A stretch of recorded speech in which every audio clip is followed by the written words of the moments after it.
Halo Sobat Spoiler, bagaimana kabarnya? Tentunya Millers doakan baik-baik saja. Jumpa lagi di channel Sektor Spoiler. Pada video kali ini, Millers akan bahas kelanjutan cerita dari Donghua series Battle Through the Heaven, episode 162. Seperti biasa, Millers mau ingatkan lagi bagi Sobat Spoiler, karena video ini mengandung spoiler, Mimin sarankan untuk tonton dulu episode-episode sebelumnya, biar ngerti jalan ceritanya. Tapi buat Sobat Spoiler yang gak sabar dan udah siap dengerin kelanjutan ceritanya, langsung saja kita gas ke ceritanya. Di episode sebelumnya, di Pavilion Bintang Jatuh, Yaolou terkejut mengetahui bahwa Xiaoyan telah memiliki seorang putri bernama Xiao Xiao. Ia memuji bakat luar biasa gadis itu yang memiliki kekuatan spiritual tinggi serta afinitas terhadap api dan kayu, bahkan berpotensi melebihi ayahnya sebagai alkemis. Dengan penuh semangat, Yaolou memutuskan untuk melatihnya langsung.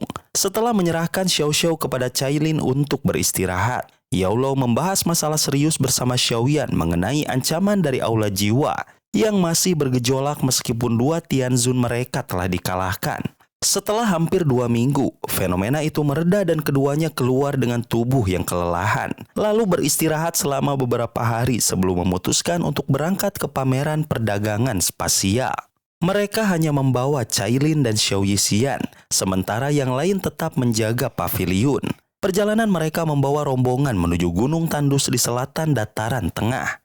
Di puncak sebuah gunung pasir, mereka menemukan pintu masuk berupa lubang hitam raksasa yang menjadi gerbang menuju kota luar angkasa.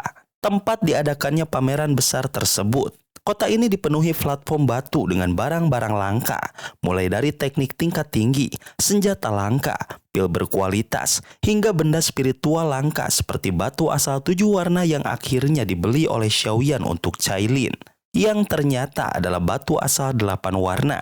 Pameran kemudian berlanjut dengan lelang di Pavilion Harta Karun Kuno, tempat berbagai harta luar biasa diperdagangkan. Xiaoyan tidak banyak menawar kecuali sebuah buku racun legendaris untuk Xiao Yixian. Namun, fokus utamanya adalah pecahan terakhir peta menuju api teratai iblis pemurni. Saat peta itu dilelang, persaingan sengit terjadi, hingga akhirnya Yaolou membelinya dengan harga fantastis berupa binatang pil 9 warna. Kemudian menyerahkan potongan peta terakhir itu kepada Xiaoyan. Pameran berakhir dengan pengumuman mengejutkan tentang kemunculan pohon kuno Bodhisattva di wilayah Tanah Gurun kuno. Harta alam yang konon mampu membawa seseorang mencapai tingkat sain. Kabar ini mengguncang seluruh ahli yang hadir, termasuk Xiaoyan dan Yaolou. Mereka menyadari kesempatan besar sekaligus bahaya besar menanti di depan. Dengan peta yang kini ada di tangan, Yaolou mengajak Xiaoyan dan yang lainnya bergegas pergi meninggalkan tempat pelelangan. Di episode selanjutnya, setelah pameran usai, Yaolou memimpin Xiaoyan dan kelompoknya menuju sebuah gunung curam di tepi gurun. Mereka memilih tempat itu sebagai lokasi penyergapan, berharap dapat menghadang 3 musuh lama yang dikenal kejam dan penuh dendam. Angin gurun yang berdesir membawa suasana mencekam, seolah meramalkan pertempuran besar yang akan segera pecah. Misi mereka bukan sekedar melindungi peta, tetapi juga menyelesaikan permusuhan lama yang sudah lama membara. Di puncak gunung tandus itu, Yaolou merasakan aura gelap mendekat dengan cepat. Ketiga iblis tua, 3 setan kalajengking hantu, melaju seperti bayangan hitam yang membelah udara. Begitu mendekat, kekuatan dingin dan menakutkan mereka memenuhi langit. Ketegangan lama pun memuncak menjadi bentrokan. Tanpa banyak bicara, Yaolou langsung melepaskan kekuatannya, menciptakan tangan api raksasa yang menghantam lawan dengan dahsyat, membuat gunung itu bergetar hebat. Pertempuran berlangsung sengit, 2 dari musuh menghadang Yaolou, sementara satu lainnya, Ren Heji, dengan licik menyerang Cailin dan Xiao Yixian. Cailin berubah menjadi ular raksasa 7 warna, sementara Xiao Yixian memunculkan racun mematikan. Udara dipenuhi petir berwarna-warni dan racun tajam yang memaksa Ren Heji mundur sejenak. Namun, kekuatannya terlalu besar untuk dianggap enteng, dan pertempuran tetap berlangsung sengit. Di tengah kekacauan itu, Xiaoyan bangkit dan meningkatkan kekuatannya. Energi panas menyembur dari bumi, sementara Tatoklan muncul di dahinya. Ia menyadari bahwa lawan yang dihadapi tidak bisa ditundukkan dengan kekuatan biasa, sehingga memutuskan menggunakan kartu truf yang selama ini ia simpan. Saat aura menggetarkan udara mulai menyelimuti medan pertempuran, perhatian semua orang tertuju padanya. 5 kelompok api kini berputar di sekitar tubuh Xiaoyan. 4 api surgawi sejati dan 1 api surgawi palsu. Pancaran kekuatan itu membuat udara bergetar dan menahan langkah Renheji yang sempat unggul. Pertarungan yang semula dikuasai oleh 3 setan kalajengking hantu kini mulai berbalik. Renheji melancarkan serangan mematikan dengan memecah ruang menjadi retakan hitam yang melesat seperti ular berbisa.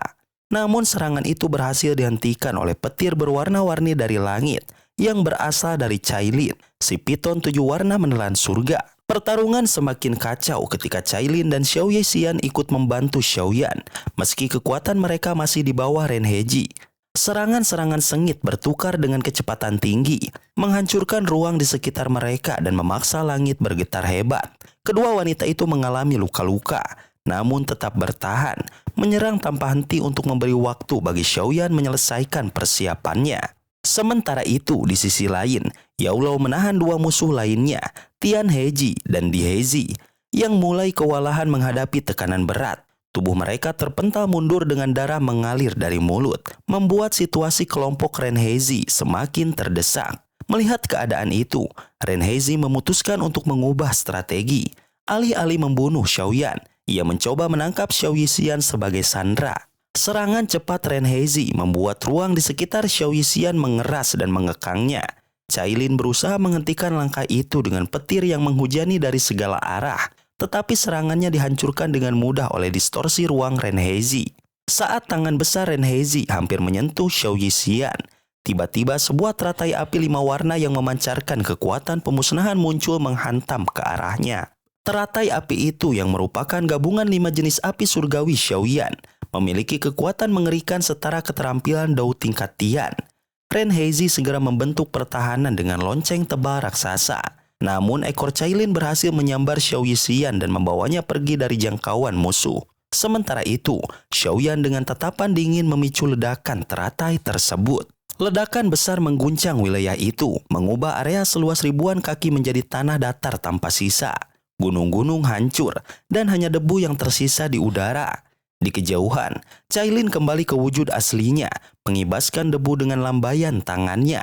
Saat debu mulai turun, sosok Xiaoyan yang lelah namun masih berdiri tegak terlihat jelas. Serangan teratai api yang ia lepaskan sebelumnya ternyata lebih kuat dari yang ia bayangkan, namun juga menguras banyak energinya.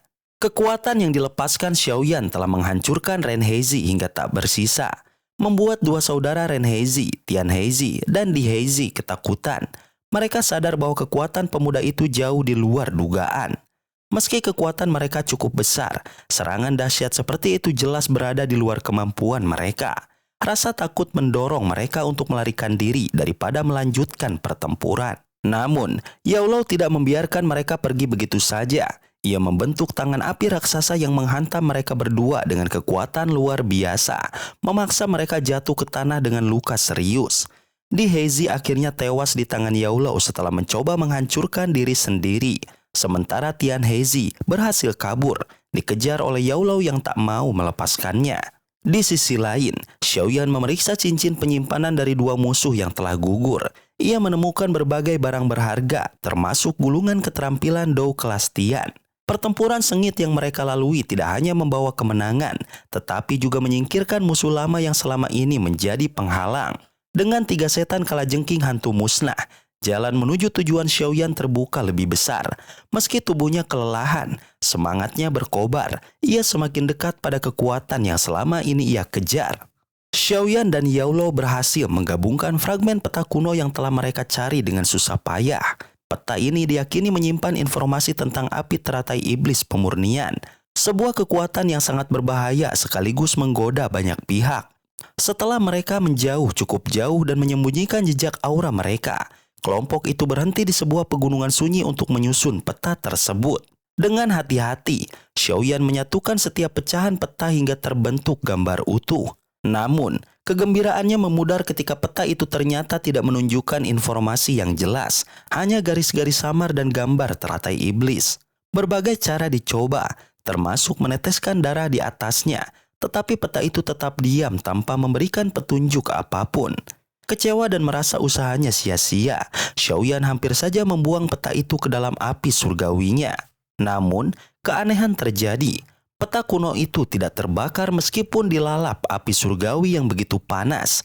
Semakin api diperkuat, garis-garis di peta justru semakin bercahaya hingga akhirnya terlepas dari permukaannya dan berubah menjadi karakter kuno yang melayang di udara.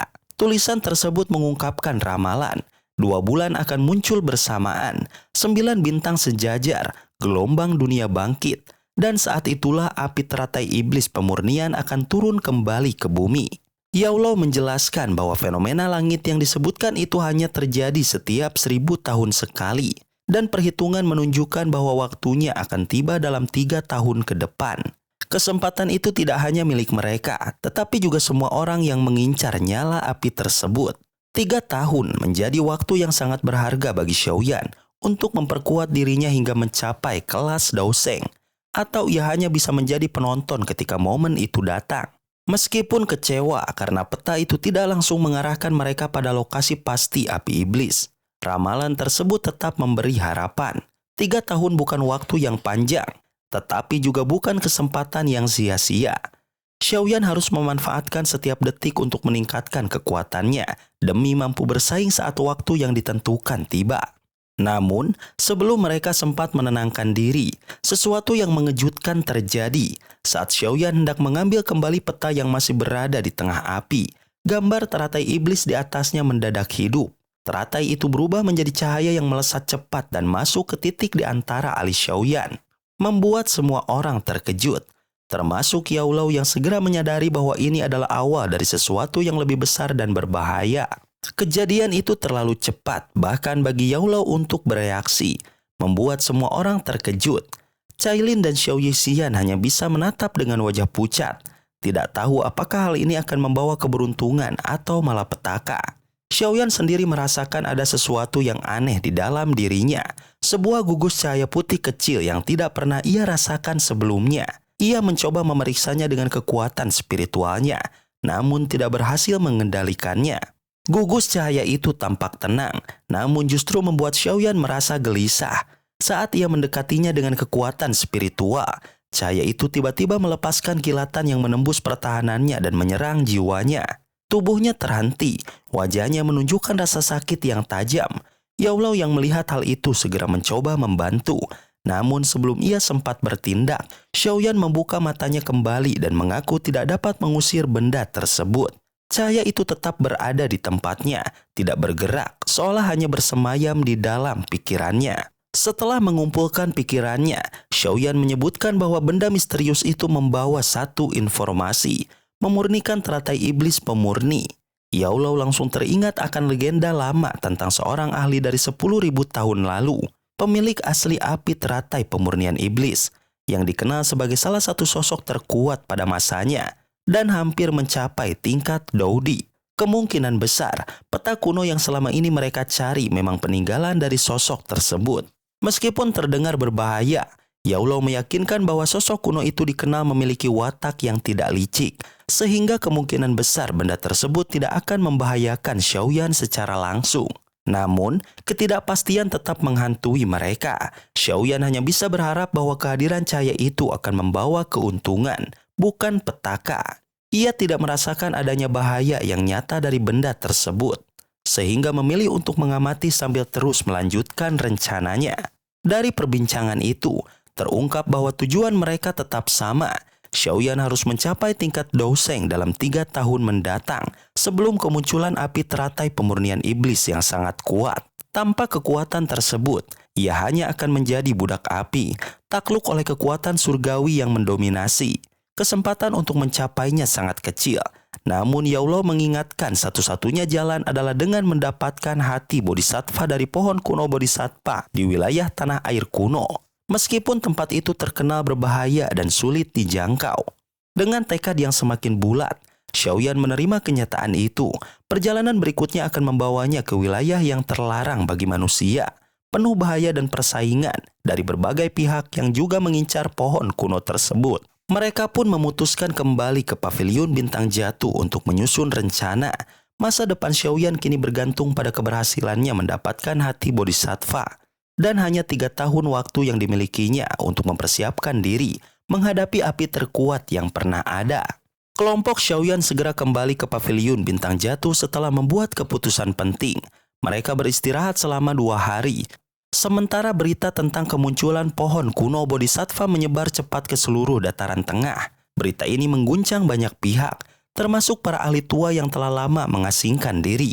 Pohon kuno tersebut memiliki daya tarik luar biasa yang membuat wilayah berbahaya sekalipun kini tak lagi dianggap sebagai penghalang. Semua orang mengincar kesempatan untuk memperkuat diri, bahkan jika itu berarti mempertaruhkan nyawa mereka. Selama 2 hari istirahat, Xiaoyan memutuskan untuk tidak terburu-buru pergi. Ia memilih melakukan retreat pribadi untuk mempersiapkan diri menghadapi perebutan hati Bodhisattva. Hati tersebut adalah kunci untuk mempercepat kemajuannya menuju kelas Daoseng dalam waktu 3 tahun sebelum api teratai iblis pemurni muncul. Namun, persaingan menuju pohon kuno Bodhisattva tidaklah mudah. Banyak faksi besar dan individu kuat yang tertarik, termasuk para ahli tingkat tinggi. Untuk meningkatkan peluangnya, Xiaoyan memutuskan melatih keterampilan Dao kelas Tian yang baru ia peroleh, badan kaca King Kong. Teknik ini memperkuat tubuh fisik dengan Dao Qi hingga menjadi sekeras logam, memberi kekuatan yang sangat mendominasi. Meski tubuhnya telah ditempa oleh berbagai harta langka, latihan ini tetap memerlukan daya tahan luar biasa. Latihan pertama berlangsung menyakitkan. Tubuh Xiaoyan membengkak 2 kali lipat, tulang-tulangnya berderak, dan darah segar beberapa kali ia muntahkan. Rasa sakit dari pembengkakan mendadak itu nyaris merobek kulit, mematahkan otot, dan menghancurkan tulangnya. Namun, ia tidak mundur. Ia memahami bahwa kekuatan besar selalu menuntut pengorbanan. Dengan setiap percobaan, tubuhnya mulai beradaptasi sedikit demi sedikit, meski rasa perihnya tidak kunjung hilang. Waktu berjalan setengah bulan, sementara Xiaoyan mengasingkan diri dalam latihan berat. Dataran tengah semakin kacau. Faksi-faksi mulai mengirimkan orang-orang mereka ke sekitar wilayah gurun kuno.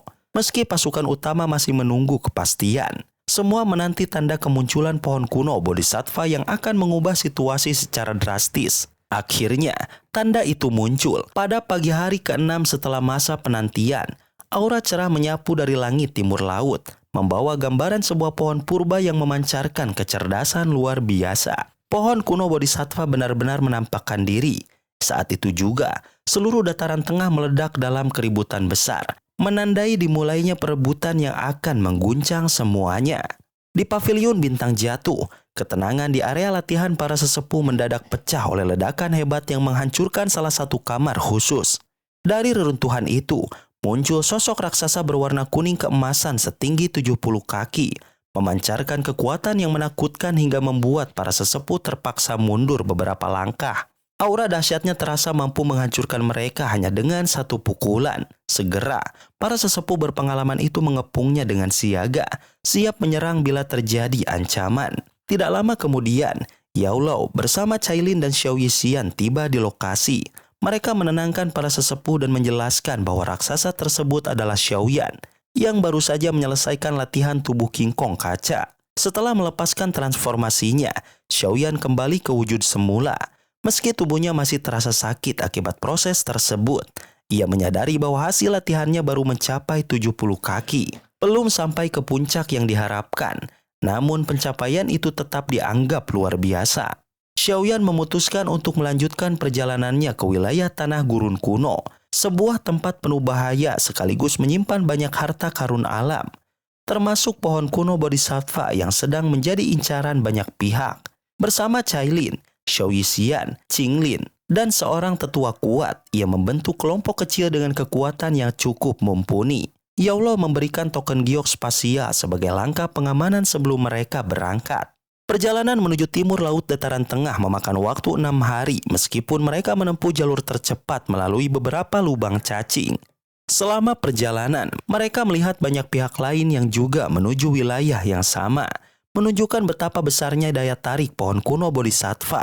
Daerah itu dulunya dikenal sebagai tempat terlarang bagi manusia, namun kini berubah menjadi pusat perhatian banyak kekuatan besar. Sesampainya di kota Tanah Gersang, kota manusia terakhir sebelum memasuki wilayah kuno, suasana yang biasanya sepi berubah ramai. Xiaoyan memutuskan untuk mengumpulkan informasi terlebih dahulu sebelum mengambil langkah lebih jauh. Dari penyelidikannya, ia mengetahui bahwa banyak kelompok sebelumnya yang memasuki wilayah itu telah tewas. Bahkan beberapa di antaranya adalah ahli kelas Douzun. Sobat spoiler, itulah spoiler dari Donghua series Battle Through the Heaven, episode 162. Tentunya spoiler ini tidak akan sama persis dengan episode sesungguhnya. Maka dari itu, jika ada kesalahan dalam kata ataupun istilah, serta kekurangan atau kelebihan durasi harap dimaklumi. Dan jangan lupa untuk mendukung channel ini terus berkembang dengan cara like, share, dan subscribe, supaya kalian gak ketinggalan update terbaru dari channel ini. Terima kasih banyak sudah menonton video ini sampai akhir Sobat Spoiler. Kritik dan saran positifnya silahkan di komentar. Sampai ketemu lagi di video berikutnya. Tetap semangat dan sampai jumpa.